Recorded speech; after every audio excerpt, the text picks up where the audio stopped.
President, for the privilege to speak on this bill. I think there can be no question. We all lament the fact that we have a lot of graduates with paper, but without skill.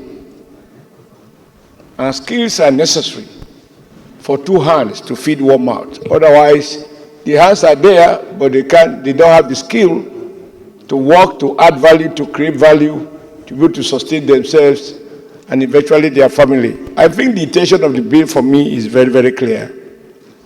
I don't think we should do it out of pity and out of sentiment.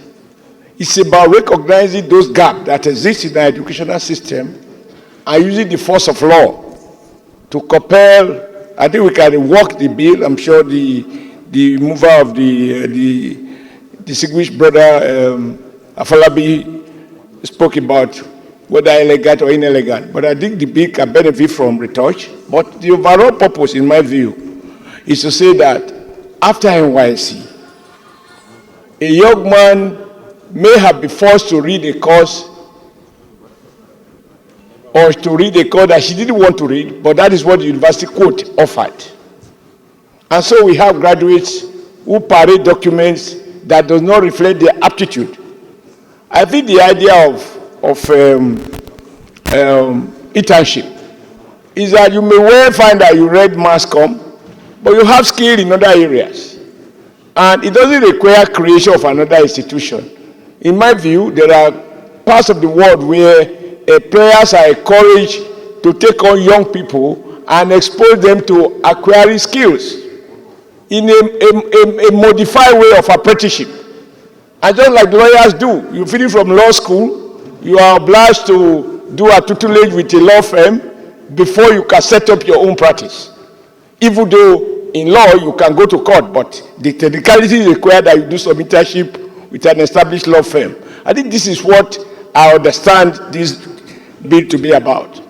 But the challenge I have, which the law has to be carefully worded to avoid, is not to have the kind of situation we have with the Industrial Training Fund, where money is deducted ostensibly to ensure that workers are skilled, are trained properly, and the money just goes to the pocket of consultants and they balance the books, no new skills are acquired. We have to, in the light of such experiences, word the law in such a way that such practices will attract severe sanction. Lastly, Mr. President, I just discovered only yesterday, and for me, I found it extremely embarrassing. I'm not sure this is when I should say it, but we should say it because we are in Parliament. That even the National Assembly is not paying corpers the mandatory legal obligation to pay them allowances. That for me is scandalous. And I'm sure, Mr. President, you are not aware of this, that this has been the tradition of previous senators, and we just roll on, not knowing that these corpers we see here are not even paid.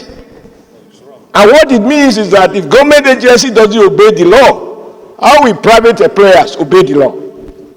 So I will take advantage of this to say that under your leadership, let it be on record that it was the 10th Senate, under your leadership, a heart that cares, that these young men and women who are serving various committees should be attracting allowances not less than is prescribed in law in terms of minimum wage.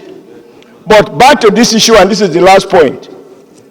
The right part of the world, sir, in order to keep people busy, they give employers incentive not to sack.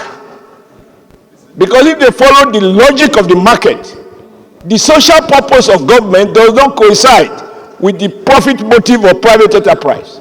And so the government tried to use this instrument as using the force of the state to subsidize the employer so that they can retain employees who otherwise the logic of the market may not require. That way you get people busy.